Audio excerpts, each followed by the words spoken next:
that audio strolling. Hi everyone, thanks for tuning in to another episode of Gettin Cheezy with Van and Jeezy. I'm Van. And I'm Jeezy. I don't really have a whole lot of good segue into the news section here.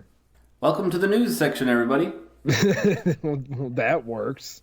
We're going to start it off on kind of a sad note. I would definitively characterize it as a sad note. We're going to start off on a 100% sad note. Former Giants quarterback Jared Lorenzen dies at age 38. You may remember him as the hefty lefty. He was about 315-pound quarterback when he played. He also played for the Colts for a brief minute there, but he also spent a good amount of time in the Arena Football League. It says he passed away of an acute infection complicated by heart and kidney problems. He actually got himself up to almost 600 pounds, but lost a lot of weight, because he was having health problems. He was a stud in high school, really good stats. He went to University of Kentucky. I believe at the time he left University of Kentucky, he had some records held there as well. A couple of quick facts, I guess. Undrafted free agent out of Kentucky. Played from the Giants from 04 to 07, the Colts 2008 briefly. Some arena stuff, the Kentucky Horsemen, the Northern Kentucky River Monsters, the Owensboro Rage, and then back again to the Northern Kentucky River Monsters. He actually was the commissioner of the Ultimate Indoor Football League. Second team All-SEC in 2002, Kentucky Mr. Football 1998. Actually won a Super Bowl with the Giants as well. NFL career stats, 0 touchdowns, 0 interceptions, 28 passing yards, and a passer rating of 58.3. There are so many fat jokes in these memorials to this guy. Like, somebody posted, horrible news. The Pillsbury Throwboy was an icon. Sincerely sad to hear about the loss of the round mound of touchdowns. One of the greatest college QBs of all time. I mean, he was good. He actually played against the Packers for a minute there, too. Did he? Yeah, 2007 he played against the Packers, completed 3 of 5 passes for a total gain of 21 yards, which was actually his final appearance in the NFL. Oh.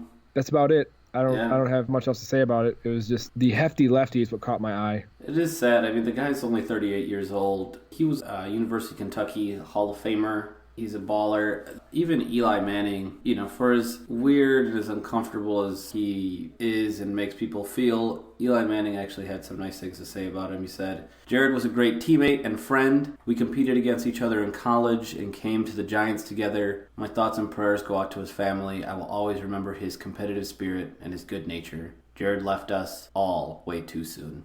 Agreed. I agree, Eli. I don't think I've ever heard you say those words. I agree with you, Eli. And they'll never be said again. They may never be said again.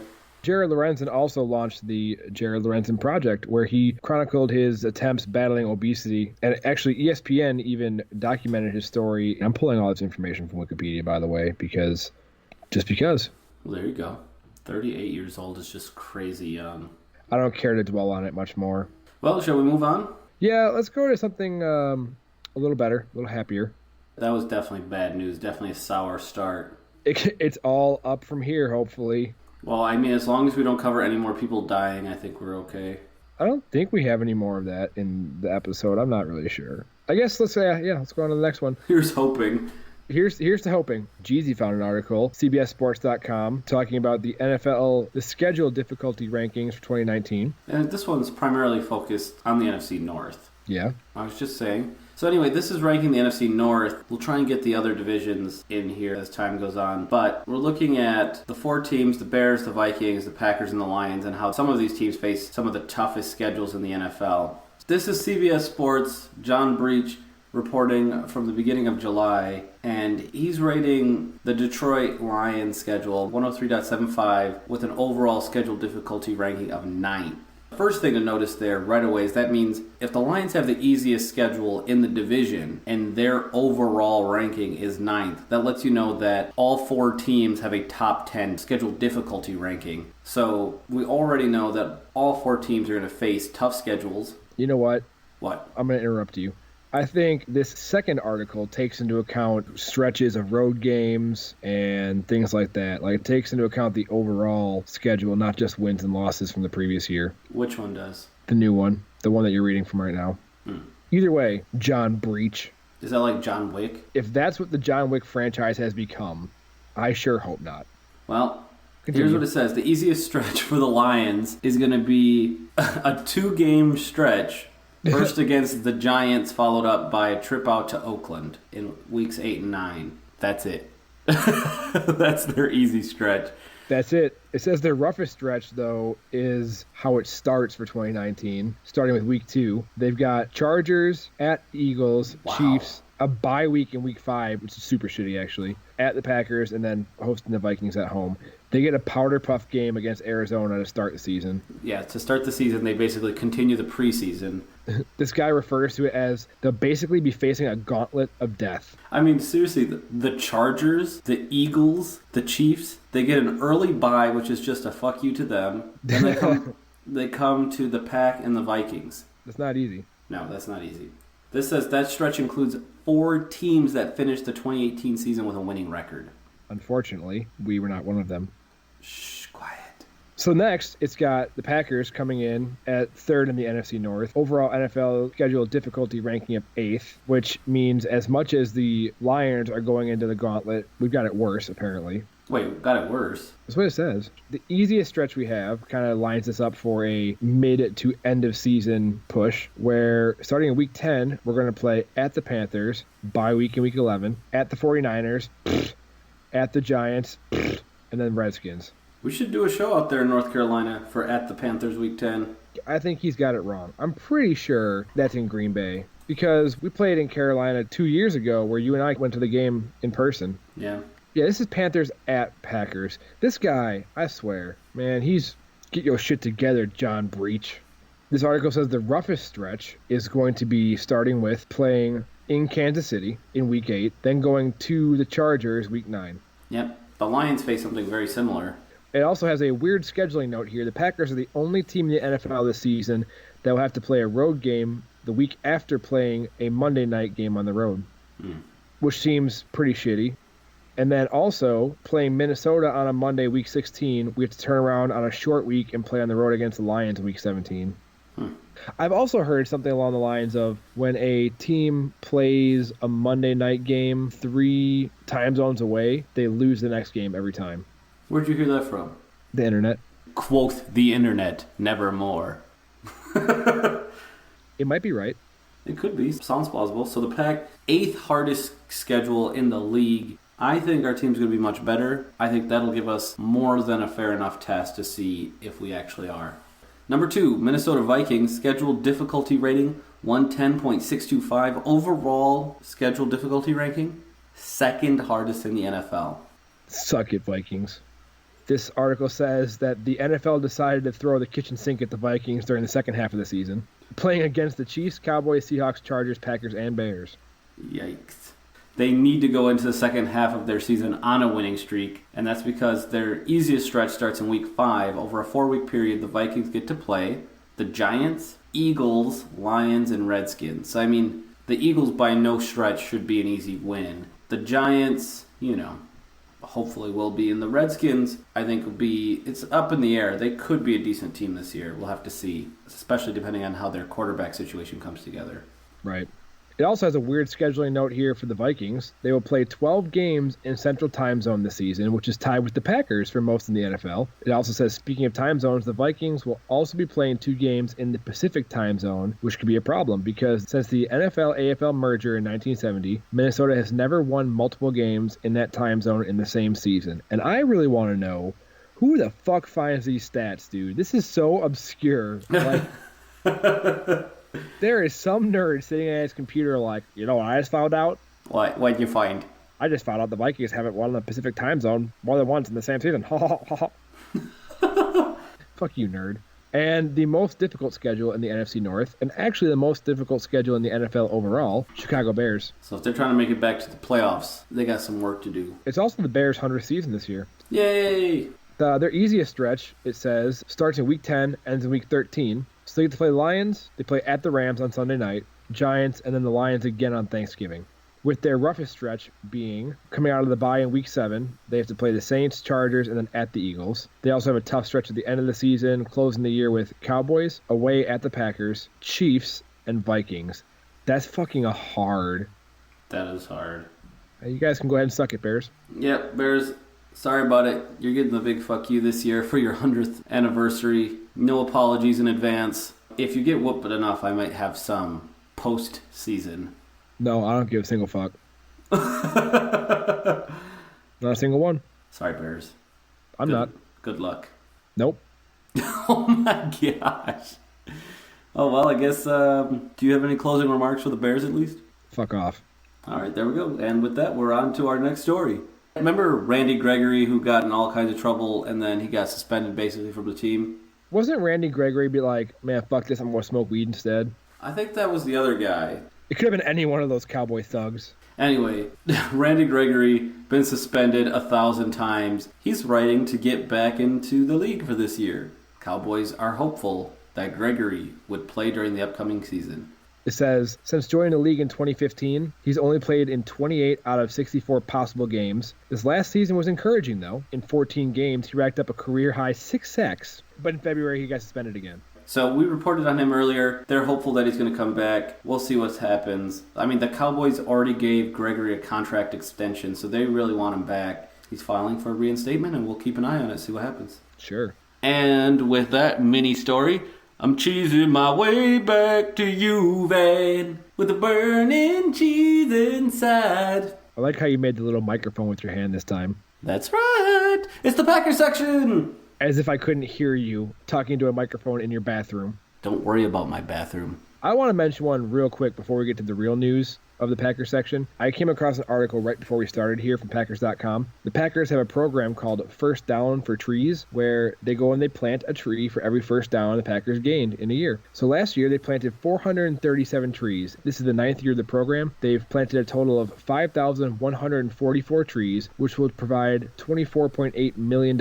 in lifetime benefits. So good for you, Packers. Wait, how do you calculate the dollar benefits of a tree? Is it like how much I'm about to explain it to you. Carbon dioxide it converts to oxygen? That's one of them. Is it how much shade it gives to old people so they don't die? If you include that in energy savings, then yes. Do they include that in like how much land doesn't get destroyed because of erosion?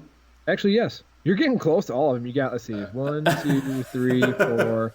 There's 5 of them, and you've gotten like 2.5. All right, so they say $24.8 million through stormwater runoff reduction. Good job. Got one. CO2 reduction. Got Good that job. one. Energy savings, which, the old people in shade thing, I'll count that as a half point. Okay, fine. Air quality improvement, which is also kind of your CO2 thing. Yeah. And property value increase. Beautifying the land. Over their lifetime, the tree benefits exceed the costs of planting and care, representing a 300% return on investment. Wow. Yay, trees. Yay, trees! Plus, when they get old, you can cut them down and turn them into woodworking things. That's exactly right. So, good on you, Packers, saving the world. Let's Thanks, go on Pat. to the articles we actually have scheduled here. This is coming from Greg Rosenthal over at NFL.com. Let's set the scene. Are you going to set the mood for me? Is that you?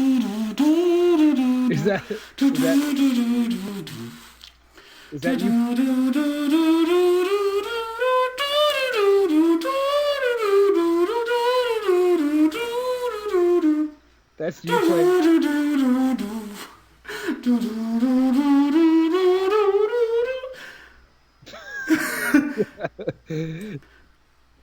That's you doing.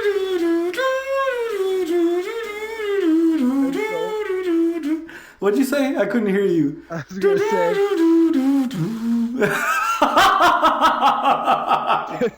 That sounds like you doing Sexy Saxophone Man with a kazoo. That's essentially what I was doing.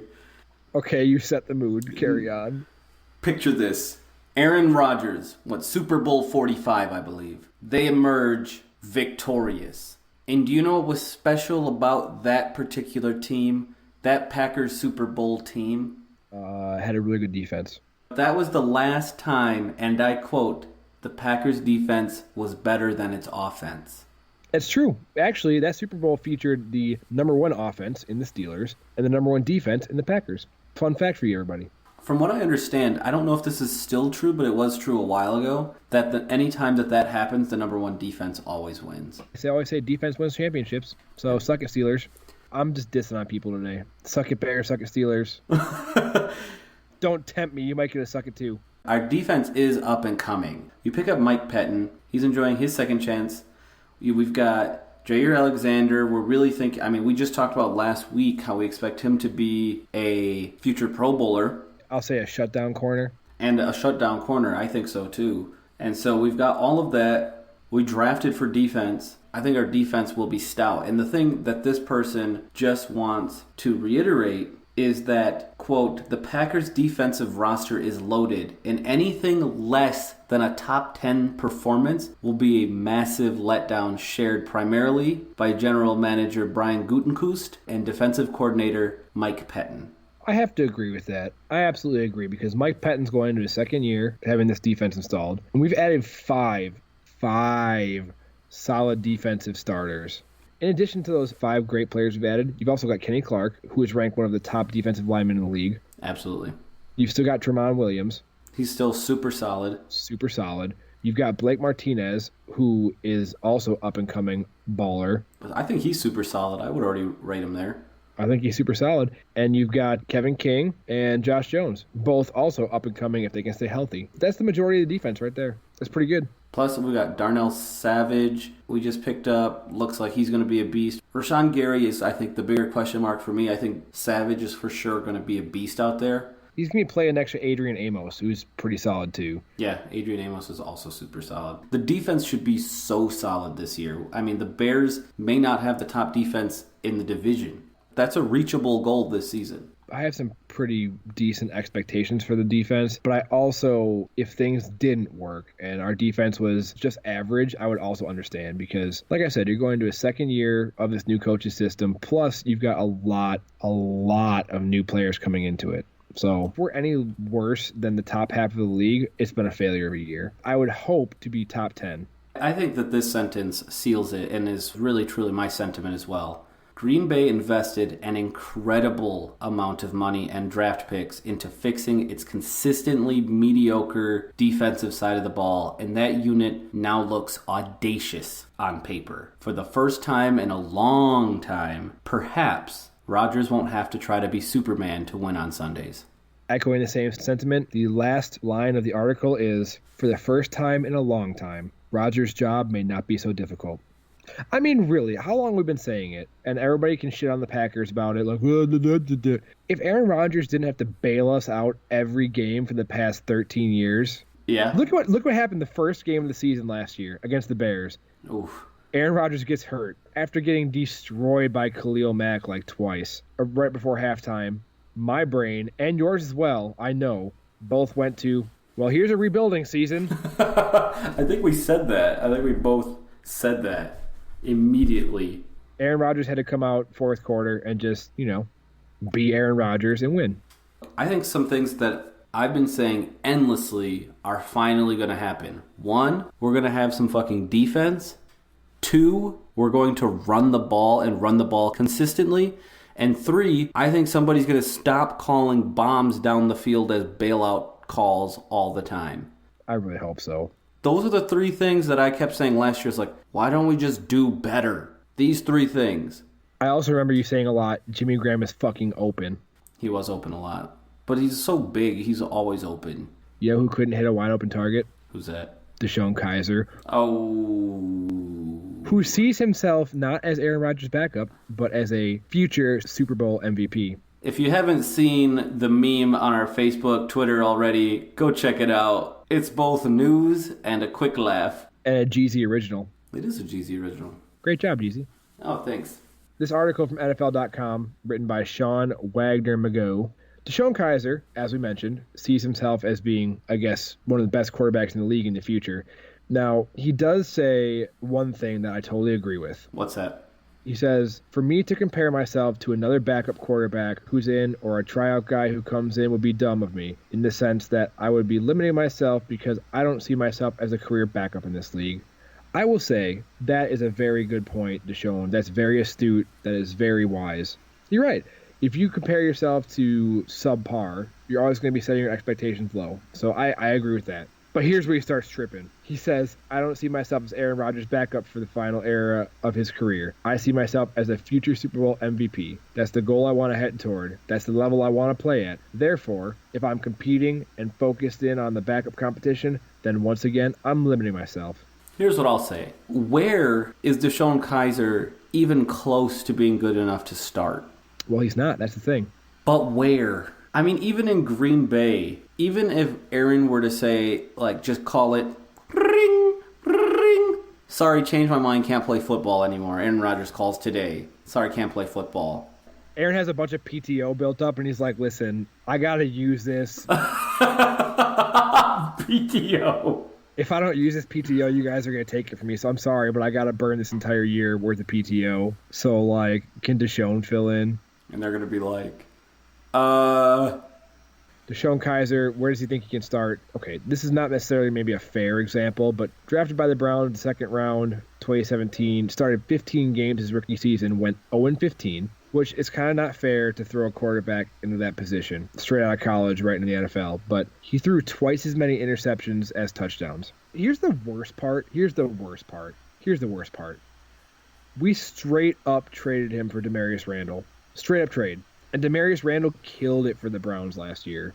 My favorite thing about this article is that he's got a whole section of lowlights for DeShone Kizer, but not a single highlight. So DeShone Kizer really only got playing time in the first game of the season and the last game of the season.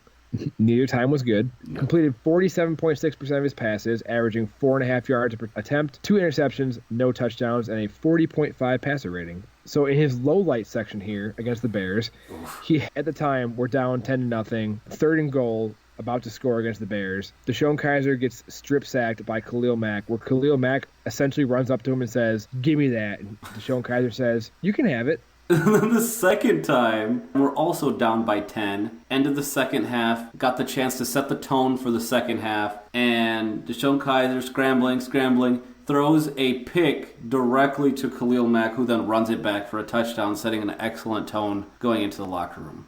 Did I say excellent tone? I meant the opposite of an excellent tone. And these two plays are also approximately 2 minutes apart. Is that the same game? Yes, that's back-to-back. That means our defense actually got to stop. Wow. We got the ball back again, and DeShone Kizer's like, "No, it's fine. You can have it."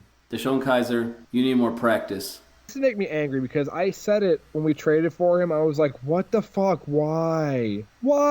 That's a straight-up trade for DeShone Kizer, which means at some point, someone in the Packers organization was like, that guy's the new Brett Favre. That guy's the new Aaron Rodgers. He's got it. Why? I'm just saying, to put a bow on this, here is the forecast for him going into the season. Quote, "To this point in the summer, Kizer has drawn disappointing reviews as he learns new coach Matt LaFleur's offense." Womp womp. I was going to do the same thing. I don't know. Future Super Bowl MVP. I mean, there's only one of those a year, and it usually goes to a quarterback who can win a Super Bowl. Well, you know. If that's how he feels, I don't see DeShone Kizer being in Green Bay for much longer. Because I think. Because why would you sit around to be a career backup? Now, Doug Peterson made a career out of being a career backup for Brett Favre. He did. That's all I have about that. Oh, shit. Time for the Gossip Girl section. This is a pretty good one, actually. Have you heard of the 40-yard dash challenge? I may or may not have heard of it. It's called 40 Yards of Gold, brainchild of Chad Ochocinco. Ochocinco. So Ochocinco actually used to be the NFL Combine record holder for the 40, but he put together an event here called the 40 Yards of Gold, which also included DJ Irie and rapper Rick Ross. Wait a minute, Chad Johnson he was not the Combine record holder. This says it was. No, Chris Johnson. Oh, sorry, I thought I was reading Chad Johnson, my bad. Chad Johnson is the host. Oh. But Chris Johnson is the co-host. Oh. Right? Yeah, now that I know the difference between the word Chris and Chad, then yeah. Yep. Wait, you didn't know? Changing the topic, Rick Ross was there. So. Ochocinco and Chris Johnson are two... Chris Johnson, I think, is the guy who has the sports supplement brand. who played for the Cardinals. The Cardinals? Is that That right? was David Johnson. Oh my God, now you're trying to confuse the shit out of me. Next you're going to throw in Magic Johnson. Do you know what the purse was for winning the 40-yard dash, the 40 yards of gold? It was $1,000,000,000. Actually, it was $1 million. Oh, which one's bigger? Yes. So, again, this is an article actually from runnersworld.com. We've never been there before. Runnersworld.com. We probably will never go back to runnersworld.com.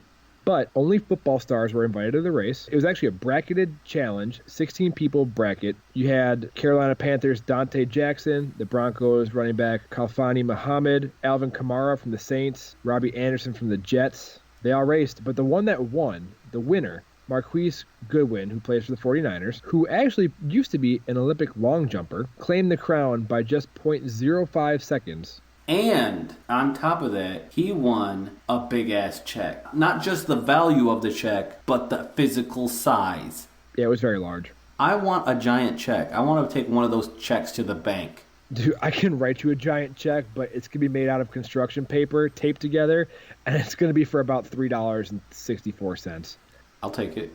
That gives me almost 1 penny for every day of the year. I'm going to go ahead and have to make your name out in macaroni noodles on it. I'm going to make a macaroni check for you.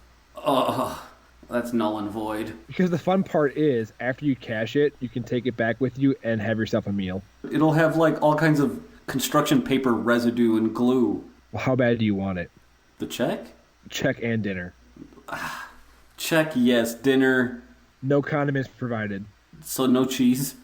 I can make the check out of yellow construction paper so you can pretend that the bits of paper you're boiling up with it are cheese. That's... So tying into the same article, Marquise Goodwin's... Is it Marquise or Marquise? Oh, gosh, I don't know. It could be either. I thought it was Marquise, but I'm not sure. I've never met anyone named Marquise, but I have met people named Marquise. Marcus Goodwin. That's not right. I'm really not sure. I think I've always heard it as Marquise, but we really need Ram Jam to let us know. Yeah. Anyways, he'll have to wait, actually, to have his check cashed. Chad Ochocinco, he's just like, here's $1 million, but don't cash that until like 8 days. It was actually a pay-per-view event, and they're waiting on the money to come in still. So the event organizers instructed people not to cash their checks until Friday. That's some us level shit right there. That is hood. Hey, yo, Jeezy, I know I owe you like a little bit of money, but can you like not cash that shit till Friday?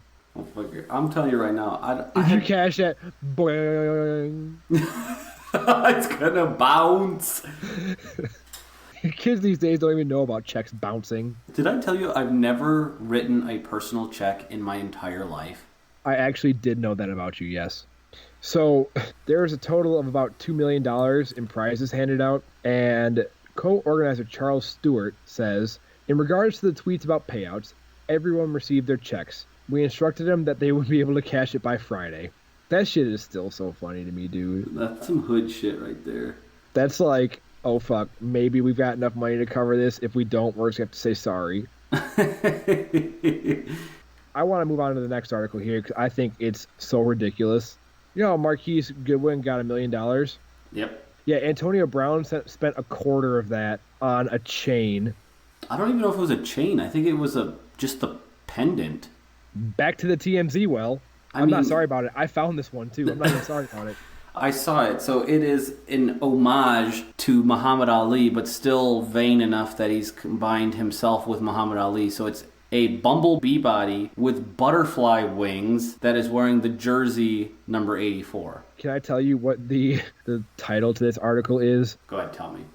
Antonio Brown channels Muhammad Ali with $250K chain. Sting like a bee. I get it, because that dropping $250K sting like a bee to that bank account, you know what I'm saying?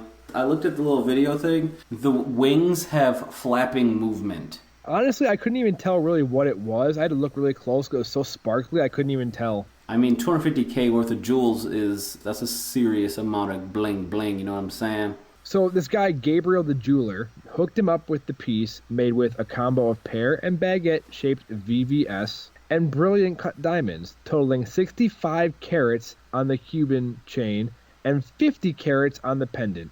Holy shit.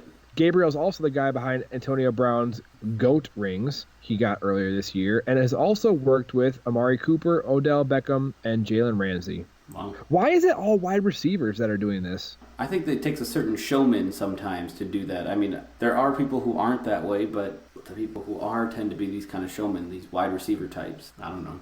Don't hate me because you ain't AB. Oh, shit. I didn't even know I was supposed to not hate you just because you ain't him. Now you learned a thing. I'm not sure what my proper recourse is from here. I'm not sure what I said either. $250 million is so much money. Maybe we'll later see it on an episode of Pawn Stars. Yeah, I can give you a nickel, a paper clip, and a stick of used gum. Used gum? Take it or leave it. Okay, I'll take the nickel and the paper clip, but I'll raise you one pair of dirty track shoes. You can have one singular track shoe when we got a deal. All right, deal. Sold to Jeezy. I just traded $250K away.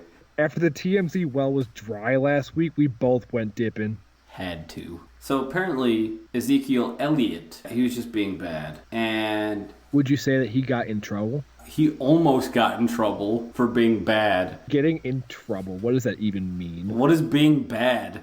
You're making me double angry right now.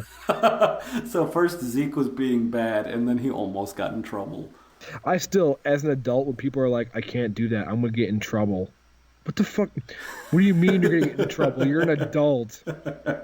You mean you're going to get, like, fired or fined or whatever? What do you mean in trouble? I can't do that. I'm going to get in trouble. Grow up. Anyway, it says Zeke, quote, used his body to knock 19-year-old Kyle Johnson to the ground during a dispute in the parking lot.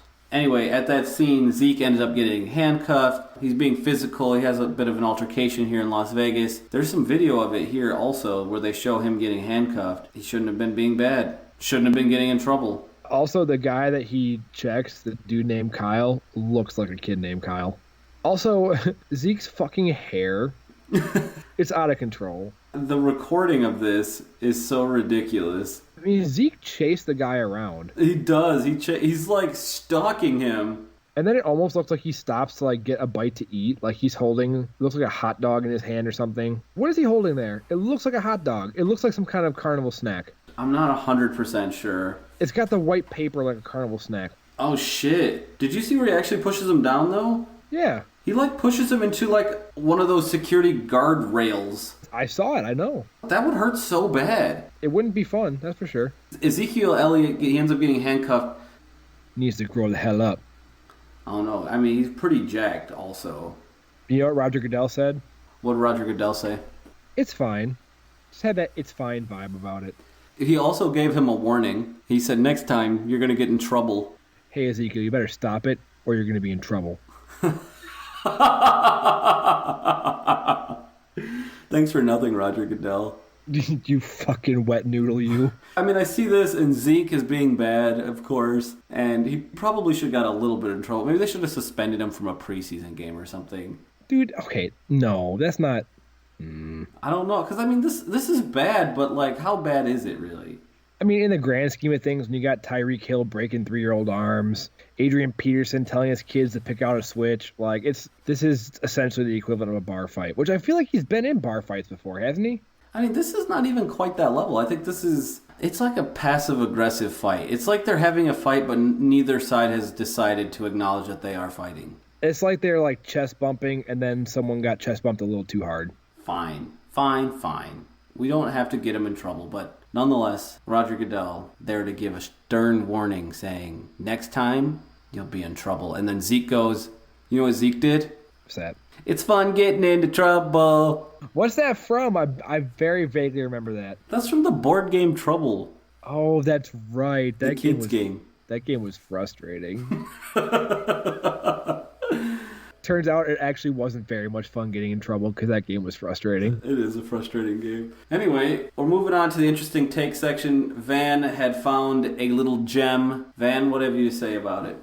Have you heard of Zebra Technologies? No. This is actually super interesting, I think, because, I'm an engineer, so sensors and data acquisition and things like that. The NFL is apparently teaming up with Zebra Technologies Zebra Technologies touts themselves as being, quote, the official on-field player tracking provider of the NFL. Is this new? Is this new for 2019, or were they already a tracker and they're just going to be extending the program? I'm not sure because players have been wearing GPS like patches and things in their jerseys, at least in practice, for a while. So I'm not 100% sure, but this is something I don't even remember where I stumbled across it. Maybe it was Facebook, maybe it was just scrolling something else. I'm not really sure. But what they do is they capture high-speed player data and convert it into real-time usable statistics. It says they've been around for over 10 years. Well, this isn't all that they do. They do like automation stuff. They do industrial stuff. They make a lot of RFID tags. Those are like the chips that you use when you run a race, right? Yes, that's exactly what they are, pretty much. So it's actually really, really neat. They have algorithms to display player stats in real time. You can integrate it with booth replays and things like that. It seems really neat because from what I'm gathering from their website, they use it in manufacturing processes, in medical type things. Another one of their quotes is, "We believe that solutions should emerge as quickly as the game is played.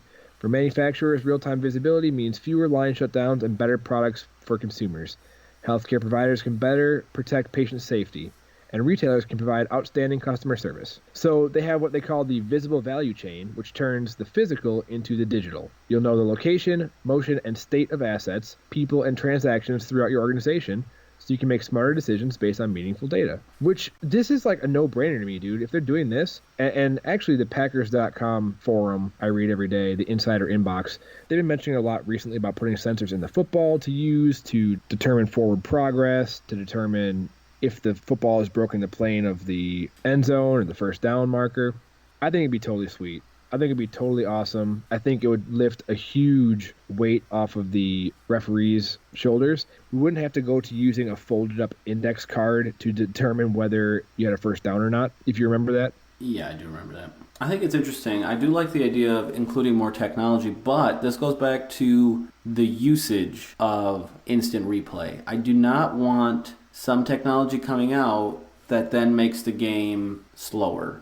I don't think this would. I think this would actually make it quicker. You wouldn't need instant replay as much. If the sensor says the ball broke the plane, then the ball broke the plane. I was reading on the Packers site again, someone went even as far as to say, what if you had, maybe some pressure sensors in knee pads or elbow pads or whatever that could also detect when contact is made with the ground. You can tell exactly where the ball is when the player hit the ground. Things like that, it's the world is our oyster with this. Are you excited for this, or what's your reaction to it? I think that integrating technology like this in the NFL is inevitable, right? The AAF already did it, right? They had GPS trackers on the players. You could see it in real time where they're moving around and stuff. That high-tech football, too. Yeah, it was pretty sweet, right? This is only a matter of time. And I think you've started out in things like maybe you have a GPS tracker in the football for field goals. So you take out the element of did it go in, did it miss, things like that. Things like that would be really easy to do. Forward progress, let's say there's a situation where you can't see the ball on instant replay. Well, now the football sensor can tell you exactly where it is. I think you could slowly phase it in. And I think we might have talked about this in an earlier episode too. It gives the stats nerds another thing to talk about too. Well, Aaron Rodgers is averaging an angular acceleration of 46 meters per second. Sorry, meters per second squared acceleration. Here's the 4 organizations they highlight. The NFL, the University of Washington, which is a major university in the United States. Looks like they did also football for them. They've also used this technology at Vail Resorts, where they used it to reduce theft and fraud, but also added new business value where the data generated by ski passes was able to provide skiers with personal stats and even photographs from the slopes, which was then shared over social media. And then they also use it with the Shanghai women's soccer. That team uses it especially with their training sessions. For something like soccer, I think there's a lot to be had from knowing how far people have run during practice. By the way, congratulations, women's team. Go USA! Zebra Technologies also says they have an average return on investment of 12 months. Now, I think it would be an enormous undertaking to really implement in the NFL, but I think it comes back to it again. We talked about this in one of our earlier episodes. This technology can help to monitor player safety, concussion-type safety, exactly what you just said, how much they're running. You can kind of monitor what a player is going through on the field so you can make sure, get fresh players on the field. For concussion stuff, knowing how fast somebody was going and then how quickly they stopped also could be a factor in knowing proper medical care. That's pretty much exactly what I test for in my real job. So you could pretty easily develop an algorithm to say, yep, that dude got hit that hard. He's got to sit out for the next X amount of plays, or he has to get pulled out and get evaluated. You know, you can pretty easily make some algorithms like that to keep the game a lot safer. And honestly, I think instrumenting the football would make the game go faster. Yeah, I think you're right. I mean, just ball placement on the field is a huge thing that takes forever in real time. Yeah, so I'm all for it. I was pretty happy I came across this article for Zebra Technologies. I'm happy for it. I want it. I'm excited. Bring it on. We'll have to keep an eye on it, see what actually comes to the NFL, see what we actually notice. I think the AAF started it, so hopefully it's in the NFL's hands to carry it on, because this is just the way it's going. Maybe that could even be implemented in baseball. Or maybe they could even implement it at Denny's to know like exactly where your food is going to come. Exactly how hard it hit the floor before it got delivered to you. And exactly how far away from you it is. Like when you crack an egg, you just throw a little chip in it and you know exactly where your breakfast is. Could it also determine how fast it goes through my body before I shit it out? That's included for a nominal fee. I mean, I would pay that because it's going to turn into a race. Oh my gosh. Oh yeah? I bet I could shit out this Denny's faster than you can. No, you can't. My bowels are a well-oiled machine. I don't know. I probably could shit it out faster because if there's one thing I know about you, Jeezy, it's that every shit you've ever taken in your life has been an absolute emergency, which means you hold it to the very end. Why you gotta put all my business out like that? Because I'm just saying I can win that race. All right, fine. But Denny's, we're willing to make an introduction to Zebra Technologies. Denny's, we're willing to take your money for sponsorship too, so I can get a real laptop to do this shit. Yeah, man. And with this, you've been listening to Gettin Cheezy with Van and Jeezy. I'm Van. And I am Jeezy. I forgot my flashcards today. They're upstairs. So I'm going to take a shot at this. Make sure to check us out on Facebook, YouTube, SoundCloud, Spotify, iTunes, Google Play Music, cheesypodcast.com, iHeartRadio, Twitter, yep.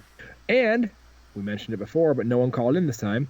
You can call or text, leave us a message, whatever you want to do, 980-2-CHEESY. That's 980-224-3399. Hit it up. And as always, you can hit us on cheesypodcast.com.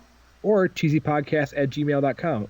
We make it so easy for you guys. I don't know why we haven't heard from any one of you yet. We've heard from... one. A couple. We'll catch you guys next time. Love you, bye.